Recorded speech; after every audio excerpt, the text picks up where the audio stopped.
Si digo que el negocio de las farmacéuticas es uno de los negocios más rentables del mundo, no estoy revelando nada que no se sepa, eso es un hecho. Y en medio de este caos mundial provocado por la pandemia, muchos se preguntan ¿cuándo esto acabará? ¿Cuándo podré volver a viajar como antes sin preocuparme de contagiarme? ¿Cuándo podré volver a ir a un estadio o a un concierto sin preocuparme? ¿Cuándo podré volver a ir a restaurantes o discotecas abarrotadas de gente sin preocuparme? Y la respuesta es muy sencilla, cuando hay un fármaco seguro y eficaz. Así como cuando nos duele la cabeza y tomamos una pastilla o tenemos tos y tomamos un jarabe, así queremos que haya un medicamento que nos ayude a mejorarnos si pillamos el coronavirus. Y es aquí donde obviamente entran en juego las farmacéuticas. En la actualidad, más de 100 vacunas están en fase de evaluación preclínica a nivel mundial. Y 5 de las 10 vacunas en etapa de ensayos clínicos son de origen chino. Pero el detalle más relevante es que China ha prometido que la futura vacuna contra el coronavirus será un bien público mundial. ¿Saben lo malo de poner un producto para el alcance de todos que daña el negocio para los que quieren desarrollar un producto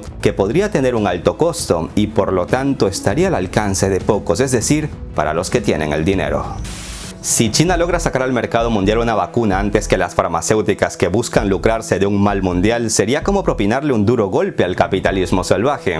Así que más le vale a las farmacéuticas que quieren ganar miles de millones de dólares poniendo un precio desmesurado a su vacuna que se apresuren, si no quieren que vengan los chinos con su pensamiento del bien común a dañarles el negocio. Bueno, hay quien piensa que los chinos harían esto porque llevan un buen cargo de conciencia por supuestamente haber ocultado información sobre el coronavirus en sus etapas iniciales. Una teoría bastante interesante, aunque primero habría que demostrar la culpabilidad de China en este caos mundial, algo que por supuesto no podemos descartar. Mientras tanto, Rusia asegura que el fármaco contra el COVID-19 de fabricación nacional será gratis. Con la salud no se juega ni se lucra, parece que es el mensaje que nos llega desde Moscú. Pero siguiendo en la línea del negocio de las farmacéuticas, tampoco quiero que me malinterpreten como a veces lo hacen algunos. Las farmacéuticas invierten en investigación para desarrollar medicamentos. Tienen gastos como toda empresa y como toda empresa tienen derecho a ver no solo el retorno de la inversión, sino también a lucrarse de su producto. Eso nadie lo discute, aunque no estaría mal una regulación de precios. Así las cosas, hoy hablaremos de cómo algunas farmacéuticas se lucran con estrategias propias de mafiosos y de barrios sin justicia y sin ley.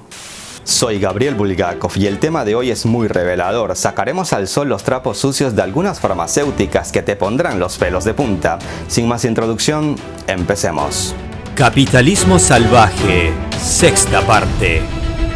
¿Ustedes saben lo que es el ácido acetilsalicílico? No es nada más ni nada menos que lo que se conoce popularmente como aspirina. La aspirina es el nombre de una marca que la gigante alemana Bayer patentó en 1899. Se utiliza como medicamento para tratar el dolor, la fiebre y hasta como antiinflamatorio, entre otros malestares. La patente de Bayer expiró durante la Primera Guerra Mundial y aunque hay una historia muy impactante detrás, estas se las contaré en otro video. En fin, ahora sabemos que en todo el mundo se usan genéricos de la aspirina y que aparecieron serios competidores como paracetamol y el ibuprofeno.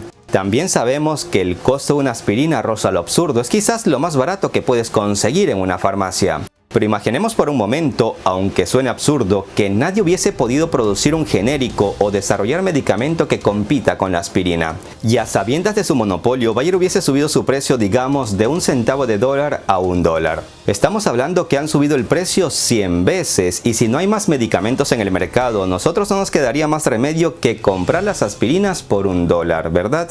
Y si tenemos en cuenta que anualmente se consumen más de 50.000 millones de aspirinas, la cifra en dólares resulta exorbitante. Pero gracias a Dios, eso no ha pasado. Hay decenas, si es que no cientos de genéricos de la aspirina, así como otros medicamentos como paracetamol e ibuprofeno, capaces de calmar malestares. Pero lamento decirles que decenas de medicamentos que alivian los dolores de personas que sufren enfermedades raras, ha aumentado su precio de entre el 300 y 1200% de su valor. No jodas que te cagás, me diría un amigo centroamericano. Pues sí amigos, lo que ahora les voy a contar los dejará con la boca abierta, así que no se vayan, que es aquí donde el video se pone bueno.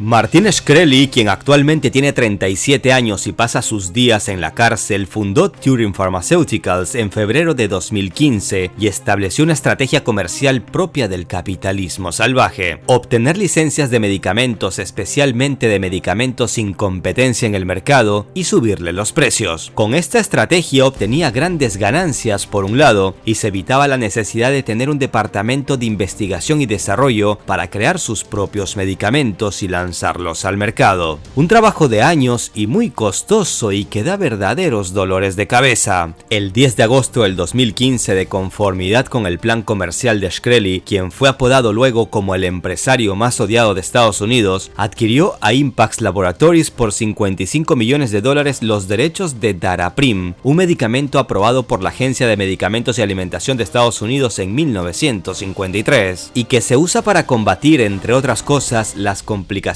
del SIDA y el cáncer. La patente de Daraprim había expirado, pero como no había una versión genérica disponible en el mercado, la compañía de Martin Shkreli se quedó con el monopolio del producto que, repito, es necesario para los enfermos de cáncer y SIDA, por lo que subió el precio del Daraprim de $13,50 por píldora a $750. Si hubiera una compañía que vendiera un Aston Martin al precio de una bicicleta y compramos esa compañía y empezamos a cobrar por un Aston Martin al menos por el precio de un Toyota, no creo que eso deba ser considerado un crimen, se defendió el joven empresario. Los médicos que tratan a los pacientes con SIDA y cáncer quedaron indignados tanto por la actitud del empresario como por el fortísimo aumento del precio del medicamento, que se utiliza para combatir enfermedades que pueden resultar mortal. Incluso los pacientes que tienen seguro médico empezaron a tener problemas para pagar el tratamiento. Por esos meses, en plena carrera presidencial, candidatos como Hillary Clinton, Bernie Sanders y hasta Donald Trump criticaron a la compañía. En aquel entonces, durante la campaña electoral, el actual presidente de Estados Unidos calificó a Shkreli de mocoso mimado.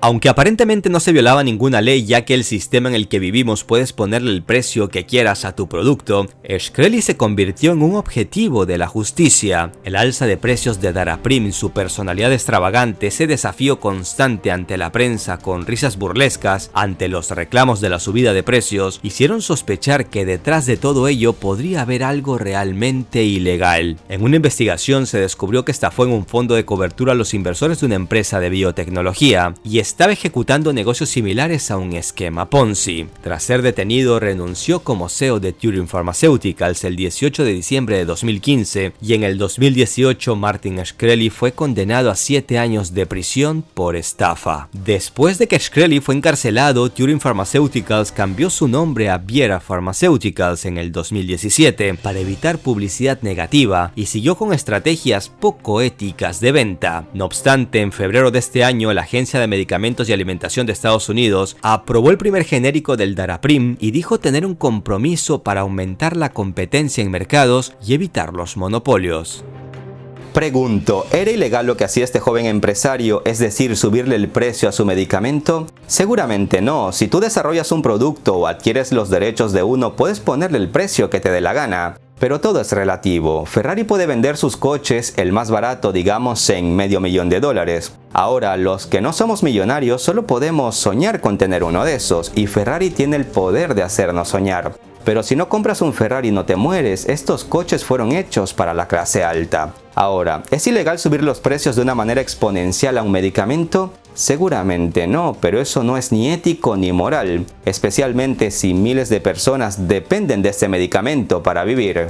¿Cuánto estás dispuesto a pagar por la vida de un ser querido? ¿$100, $1,000, $10,000? No. La vida de un ser querido no tiene precio. Estás dispuesto a pagar lo que tienes en los bolsillos, en el banco, los objetos que puedas vender y hasta estás dispuesto a endeudarte con el banco si es necesario. Esa es la crítica que le hago al capitalismo salvaje. Eso es lo malo del capitalismo salvaje. No es que los empresarios no merezcan ganar por lo que venden, debemos preguntarnos si A o B empresario no nos está viendo la cara de idiotas a todos nosotros, como Martin Shkreli, por ejemplo. Y por raro que parezca, Martin Shkreli no fue ni el primero ni el único empresario farmacéutico que aumentó repentinamente el precio de un medicamento a tal nivel de hacerlo inasequible para la gran mayoría. El siguiente caso fue seguramente donde se inspiró Shkreli. Es una locura. Atento a los detalles. Lo que hizo la farmacéutica estadounidense Valeant es digno para una película de terror. Hace poco más de una década, Valeant era un pequeño y casi desconocido fabricante de medicamentos que hacía lo que la mayoría de las compañías farmacéuticas del mundo suelen hacer: invertir un 15-20% de sus ganancias en investigación y desarrollo para producir nuevos medicamentos. Pero en el 2008, con el fin de aumentar las ganancias, la compañía contrata como director general a Michael Pearson, quien cambia por completo el enfoque de una farmacéutica y la convierte en una firma depredadora por un lado y de inversiones por otro. Muchas de sus prácticas ilegales dieron muchos dolores de cabeza a pacientes y aseguradoras, las principales víctimas del fraude. Michael Pearson argumentó que los rendimientos en el Departamento de Investigación y Desarrollo en Valeant eran demasiado bajos y, por lo tanto, tenía más sentido comprar empresas que ya tenían productos en el mercado. Con este planteamiento, la estrategia consistía en comprar los derechos de variados medicamentos o empresas, luego recortar el personal cualificado que ya no era necesario, lo que significaba que recortaban gastos, y paralelamente empezaron a aumentar los precios de los medicamentos adquiridos, que en su mayoría eran medicamentos que por muchos años lideraban su demanda en el mercado. Fue así como Valeant se convirtió en un comprador en serie, realizando más de 100 compras entre 2008 y 2015. La inversión en investigación y desarrollo de Valeant cayó tan solo el 3% de las ganancias, cuando, repito, generalmente las farmacéuticas invierten entre el 15 y el 20%. Y aunque Martin Shkreli puede ser la cara pública del aumento de precios de medicamentos, más que nada por su personalidad extravagante, el verdadero pionero de estas estrategias sin ética alguna fue Valeant, que no hizo más que multiplicar su fórmula por el infinito. Atención a este dato: aumentaron los precios de medicamentos importantes para distintos grupos de enfermos de entre el 300% y 1200%. Pero el aumento en los precios de medicamentos era solo una parte de su alta rentabilidad. La compañía también realizó todos los trucos del manual de engaños financieros. En 2010 se fusionó con una compañía canadiense para pagar menos impuestos y protegió su propiedad intelectual en paraísos fiscales como Luxemburgo. Para aumentar las ganancias, Valeant funcionó como un fondo de cobertura súper agresivo que se especializó en productos farmacéuticos. Valeant utilizó métodos contables poco transparentes que dificultaron a los inversores juzgar qué tan bien les iba a las empresas adquiridas. Valeant ganó dinero no proporcionando valor económico a los clientes, sino mediante engaños financieros y jugando con los huecos del sistema. Valeant pagó a sus ejecutivos extremadamente bien y vinculó su compensación a los retornos de los accionistas, alentando así un enfoque centrado en el precio de las acciones. Para evitar la competencia de los medicamentos genéricos, Valeant entabló una relación complicada con una farmacia de pedidos por correo llamada Philidor, y este fue el principio de su fin. Es decir, estimados amigos, Valeant encarnaba prácticamente todo lo que la gente odia de los negocios sucios de hoy. Pero sabiendo cómo andamos de escrúpulos en Wall Street, no sorprende que ahí vieran a Valeant como una máquina de hacer dinero, más que nada porque sus acciones subían como la espuma, pero como ya he dicho, con engaños financieros. Pero si en Wall Street estaban rebosando de felicidad con el éxito de Valeant, ¿qué fue lo que salió mal entonces? Primero, la reacción social y política provocada por Shkreli en el 2015 empezaron a limitar a Valeant en su capacidad de subir los precios, ya que muchas farmacéuticas empezaron a ser miradas con lupa y a ser comparadas con las tácticas de Shkreli, tácticas que, repito, Shkreli no inventó. Él solo hizo lo que muchos han hecho por décadas ante la mirada ciega de la justicia. Y segundo, se destapó la relación de Valeant con una empresa distribuidora de medicamentos llamada Philidor, con la que Valeant tenía nexos sin que nadie lo sepa. Esto fue principalmente lo que hizo que la gente empezara a desconfiar de la contabilidad de Valeant. ¿Quieren conocer una táctica más del capitalismo salvaje? Pues allá vamos. Como decíamos, Valeant se dedicó a comprar decenas de empresas y muchas de estas operaciones no se anunciaban al mercado ni a los inversores. Las operaciones se conocieron después de que el boletín de inversión en línea Citron Research, que se dedica especialmente a publicar informes sobre empresas sobrevaloradas o que están involucradas en fraude, señalara en octubre de 2015 en un durísimo informe que Valeant debería valer en bolsa la mitad de su cotización, es decir, cerca de $100 por acción y no 200. Citron Research Research llegó a comparar a Valeant con uno de los fraudes empresariales más importantes de la historia de Wall Street, Enron, que dejó a miles de personas sin su jubilación y a otras miles sin ahorros. El pago de sobornos y el tráfico de influencias era el pan de cada día en Enron, y Valeant, al ser comparada con este caso, vio cómo su imagen empezaba a dañarse y sus acciones a caerse. Lo curioso del caso es que aunque el boletín informativo de Citron había errado en varios puntos de sus análisis, la farmacéutica Valeant no podía salir a desmentir públicamente todos los errores del informe, ya que se destaparía la caja de Pandora, caja que finalmente se destapó a lo grande. Uno de los fraudes más alocados fue el caso de la farmacia de pedidos en línea llamado Philidor, que vendió principalmente los medicamentos más caros de Valeant. Philidor no tenía la licencia pertinente para operar en el mercado farmacéutico, pero a través de esta empresa se canalizaron miles de recetas que después terminaban pagando las aseguradoras. Cuando descubrieron que Philidor no tenía licencias para emitir recetas, Philidor compró empresas farmacéuticas que sí las tenían, y así continuó generando ganancias para Valeant. Según varios empleados y un documento interno, Philidor alteraba las órdenes de los médicos para exigir más reembolso a las aseguradoras. En octubre del 2015, un analista que había estado promoviendo la compra de acciones de Valeant desde el 2013 cuestionó los estrechos vínculos de Valeant con las farmacias especializadas como Philidor, que distribuyen medicamentos de Valeant. Días más tarde, el 30 de octubre del 2015, Valeant cortó lazos con Philidor, pero hasta eso ya había logrado millonarias ganancias. Desde este momento, los mayores pecados de Valeant fueron saliendo uno por uno a la luz. Valeant empezó a hundirse con fuerza en Wall Street, y durante los siguientes meses, mientras más trapos sucios se sacaban al sol, las acciones de Valeant continuaban en caída libre. De 2015 a 2017, las acciones de Valeant se desplomaron más del 90%. Sus acciones cayeron de un máximo de $257 por acción a menos de $10. Grandes multimillonarios perdieron miles de millones de dólares, mientras un pequeño grupo, como la joven Fahmi Qadir, convertida en heroína en internet, entendieron que Valeant era un fraude y vendieron acciones a tiempo, cuando rondaban los $250. El influyente administrador de fondos de cobertura Bill Ackman, uno de los mayores accionistas de Valeant, había comparado a Michael Pearson con Warren Buffett, alabando su ingenio en la asignación de capital. En el 2015, cuando se destapó el escándalo, ya nadie llamaba a Pearson un genio, cuando el precio de las acciones de Valeant se fueron al suelo, gracias a una combinación tóxica de contabilidad incompleta, retroceso político y desaceleración del crecimiento. Solo Bill Ackman perdió $4.000 millones en su inversión. Los inversores que una vez vieron a Pearson como un salvador, luego lo consideraron un estorbo. Cuando Valeant anunció que Pearson renunciaría, el precio de sus acciones subieron, lo que indicaba que para mejorar había que empezar volando la cabeza de quien alguna vez los llevó a la cima. Valeant, al igual que hacen muchos cuando su nombre se ve empañado, ha cambiado de nombre para limpiar su pasado y ahora se llama Bausch Health.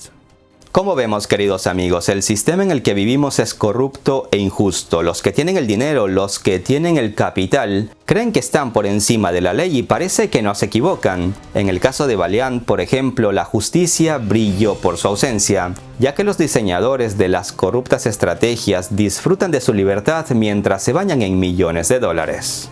Ahora, con el COVID-19 regado por todo el mundo, necesitamos un medicamento que nos dé la seguridad de que si contraemos la enfermedad, esta no sea más que como cuando nos resfriamos. Reposamos 2 o 3 días con los medicamentos indicados y a seguir. Pero ya que conocemos un par de casos oscuros de las farmacéuticas, no podemos no dudar de que algunos en esta industria van a querer hacer de las suyas. Pero si China pone su vacuna para el bien de toda la humanidad, es probable que el negocio de los que tenían la intención de sacar una gran tajada de pastel, vean cómo sus sueños se desvanecen. Y ustedes, queridos amigos, ¿qué prefieren? ¿Pagar un precio justo como $13,50 por una píldora de Daraprim o los $750 por píldora impuestos por el capitalismo salvaje? ¿Qué prefieren? ¿Que un medicamento contra el COVID-19 sea un bien público mundial a un precio justo que cubre investigación y desarrollo, o dejar que grandes farmacéuticas abusen de su poder y pongan un precio por las nubes? Vivimos en democracia, siempre podemos elegir un camino u otro. No se equivoquen en sus respuestas. De usted, querido amigo Federico, ya no espero nada. No hay peor ciego que el que no quiere ver. Soy Gabriel Bulgakov. Hagan el bien sin mirar a quién. Un abrazo virtual a todos. Hasta la próxima.